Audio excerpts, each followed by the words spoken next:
Shalom, sahabat CS dimanapun Anda berada. Saya sangat bersuka cita bisa menjumpai Anda dan bisa menyampaikan kebenaran firman Tuhan.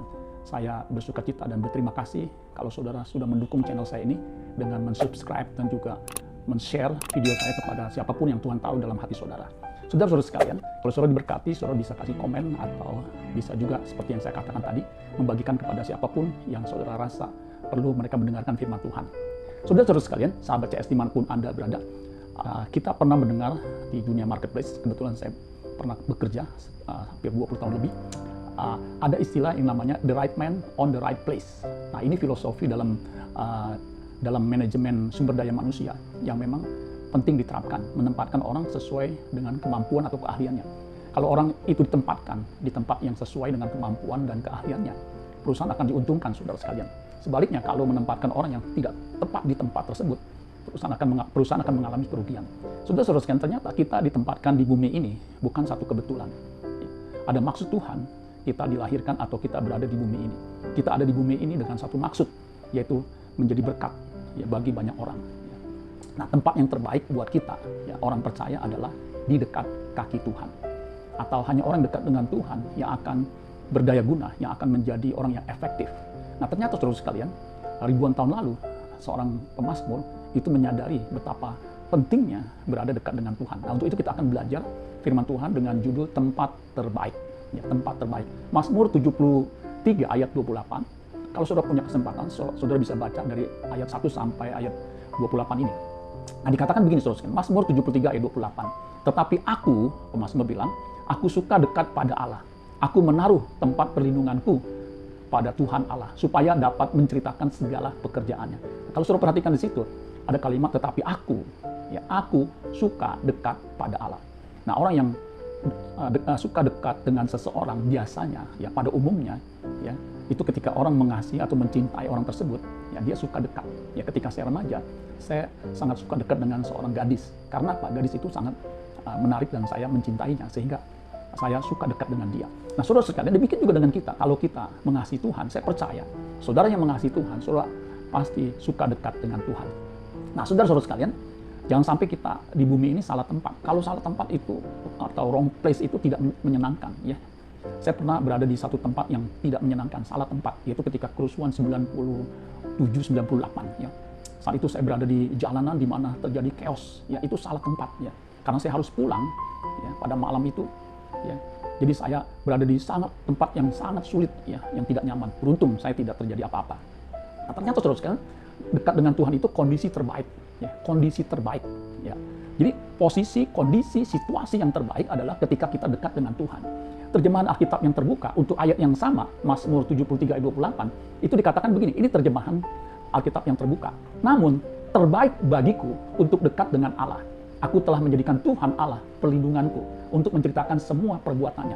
Jadi menurut terjemahan ini, dan saya setuju, karena memang bahasa aslinya juga ada kata baik, terbaik, dikatakan terbaik bagiku untuk dekat dengan Allah. Jadi saudara sekalian, posisi tempat yang terbaik bagi kita, manusia, sesungguhnya adalah ketika kita dekat dengan Allah. Di situ kita akan diberdaya gunakan, kita akan jauh lebih efektif.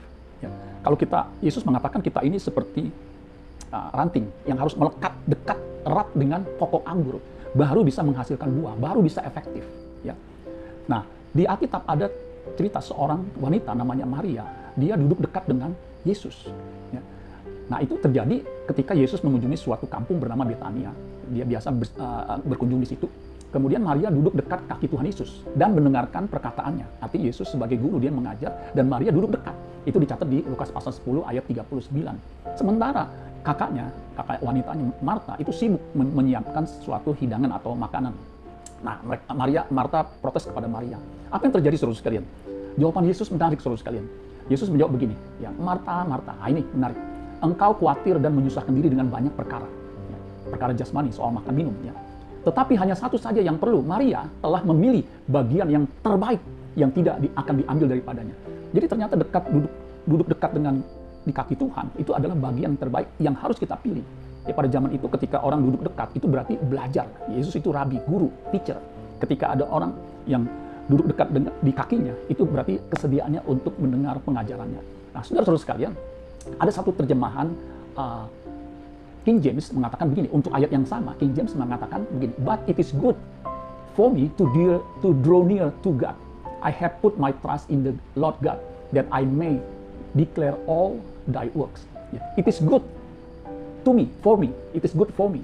Ya, itu baik buat saya, buat aku, ya, buat saya, to draw near to God, untuk mendekatkan diri atau dekat kepada Allah. Jadi ternyata saudara sekalian, ya, dekat dengan Allah itu suatu posisi yang baik yang kita harus pilih, kita harus usahakan. Nah, kata baik di situ ya dari bahasa Ibrani top, T-O-B. Nah, itu kata top itu artinya bukan hanya good tapi pleasant, menyenangkan, agreeable. Ya, agreeable itu disetujui, disukai. Ya. Top juga artinya excellent. Jadi suatu posisi yang excellent ketika kita berada dekat dengan Tuhan. Kata top ini dipakai ketika Allah menciptakan segala sesuatu, ya, termasuk manusia pada akhirnya. Dan di situ ada komentar yang menarik di Kejadian 1 ayat 31. Maka Allah melihat segala yang dijadikannya itu sungguh amat baik. Jadi ketika Allah melihat segala sesuatu yang dijadikannya itu, dia berkata sungguh amat baik. Ya. Nah, sungguh amat baik, top di situ baik memakai kata yang sama, yaitu top. Ya. Kalau Amplified mengatakan, and God saw everything that He had made. Allah melihat segala sesuatu yang diciptakannya, and behold, dan perhatikan, it was very good. Ya, kata good di situ dijelaskan suitable, pleasant, and He approved it. Dia menyetujuinya completely. Jadi saudara sekalian, top artinya bukan hanya baik, good, tapi juga suitable, ya, pleasant. Jadi kita berada di dekat Tuhan itu suatu yang suitable, yang cocok. Memang manusia itu makhluk kekal, dia harus berada dekat dengan Allah. Ya, itu suatu yang menyenangkan dan sesuatu yang harus, yang cocok buat kita sebagai makhluk ciptaan.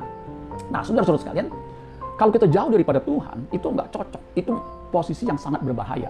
Di ayat sebelumnya, ayat 27, dikatakan begini, Mazmur 73 ayat 27.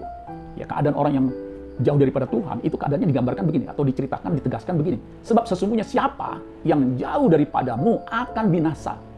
Ya, yang jauh daripadamu, daripada Allah, akan binasa. Kau binasakan semua orang yang berzina dengan meninggalkan engkau. Jadi orang yang meninggalkan Tuhan, orang yang jauh daripada Tuhan, Alkitab dengan jelas mengatakan akan binasa, akan dibinasakan. Hal yang sama, ya, nadanya sama, yaitu Yeremia 17 ayat 5. Ini juga ayat yang cukup terkenal, dikatakan begini. Beginilah firman Tuhan, terkutuklah orang yang mengandalkan manusia, yang mengandalkan kekuatannya sendiri. Jadi yang mengandalkan manusia, yang mengandalkan kekuatannya sendiri, dan yang hatinya menjauh daripada Tuhan. Jadi 3 kategori orang yang terkutuk di sini, mengandalkan manusia, mengandalkan dirinya sendiri, kekuatannya sendiri, dan hatinya menjauh daripada Tuhan. Jadi kalau orang hatinya menjauh daripada Tuhan, terkutuk. Ya. Ini sama dengan orang yang tidak mengasihi Tuhan, terkutuklah ia. Ya, 1 Korintus 16 ayat 22. Siapa yang tidak mengasihi Tuhan, terkutuklah ia. Maranatha. Jadi, tadi saya katakan orang yang suka dekat Tuhan, itu orang yang mengasihi Tuhan. Ya, kalau saya ilustrasikan, ya ketika kita mengasihi seseorang, kita mau suka dekat dengan orang tersebut. Jadi saudara sekalian, penting kita mengasihi Tuhan, dan kita rindu untuk dekat dengan Tuhan. Nah, saudara-saudara sekalian, untuk bisa dekat dengan Tuhan, kita harus berusaha. Tidak bisa terjadi dengan sendirinya. Harus ada passion, harus ada kerinduan, saudara. Yang kita harus pompa dalam diri kita, sehingga kita mau dekat dengan Tuhan. Ada terjemahan firman Allah yang hidup untuk ayat 28, Mazmur 73 dikatakan begini, sedangkan aku akan berusaha sedapat-dapatnya untuk hidup dekat dengan dia. Aku telah memilih dia, dan aku akan bercerita kepada semua orang tentang bagaimana ia menyelamatkan aku dengan cara-cara yang mengagumkan. Jadi seperti Maria, dia memilih mengambil bagian yang terbaik, yaitu berada dekat. Dia yang memilih, memutuskan. Di sini juga begitu. Aku akan berusaha sedapat-dapatnya. Jadi harus berusaha, harus kerja keras untuk bisa hidup dekat dengan Allah. Ya, jadi penting sekali saudara selama hidup di bumi ini mengusahakan berusaha dekat dengan Allah. Ya. Saudara-saudara sekalian, memang kesibukan di bumi ini mengurus segala sesuatu itu membuat kita tidak ngeh, ya, tidak ngeh dengan kebenaran ini, sehingga kita tidak mau berusaha sedapat-dapatnya dekat dengan Tuhan. Nah, bagaimana kita bisa dekat dengan Tuhan? Tadi saya katakan kita harus berusaha, kita harus punya komitmen, kita harus mengusahakan diri kita untuk dekat dengan Tuhan. Untuk itu sediakan waktu, sisihkan waktu, bukan sisahkan, sisihkan. Artinya memang kita harus menyediakan waktu khusus. Untuk apa? Saat teduh. Untuk apa? Baca Alkitab. Untuk apa? Untuk berdoa. Kita harus sediakan waktu. Kalau kita nggak menyediakan waktu, kita hanya ada sisa-sisa waktu. Udah capek, udah ngantuk. Ya, untuk itu kita harus punya waktu khusus. Ya, seperti Yesus, pagi-pagi hari dia bangun, kemudian apa? Berdoa, ya, kepada Bapaknya. Ya, ketika dia hidup di bumi ini, dia juga mempunyai waktu-waktu khusus, saudara sekalian. Jadi, harus punya waktu khusus saat teduh. Untuk apa? Berdoa, baca Alkitab, merenungkan firman Tuhan. Kemudian apa? Libatkan Tuhan dalam setiap gerak-gerik hidup kita. Apapun yang kita lakukan, baik kita makan, kita minum, lakukan semuanya untuk kemuliaan Allah. Artinya melibatkan Allah dalam hidup kita, dalam perencanaan, dalam apapun yang kita lakukan. Ya, kita harus melibatkan Tuhan. Ya, Kolose 3:23, apapun yang kita kerjakan, kerjakanlah seperti untuk Tuhan, bukan untuk manusia. Artinya kita harus melibatkan Tuhan. Mengingat apa yang kita lakukan ini segala sesuatunya adalah untuk Tuhan. Nah, jadi saudara sekalian, kita harus aktif, bukan hanya ibadah private, tetapi juga corporate, melibatkan diri dalam ibadah bersama, ibadah raya hari Minggu. Itu juga salah satu usaha kita mendekatkan diri kepada Tuhan. Dan yang paling penting, bagaimana kita bisa dekat dengan Tuhan, yang paling penting, yang paling esensial adalah memiliki hati yang bersih, hati nurani yang bersih, hidup yang kudus, yang berkenan kepadanya.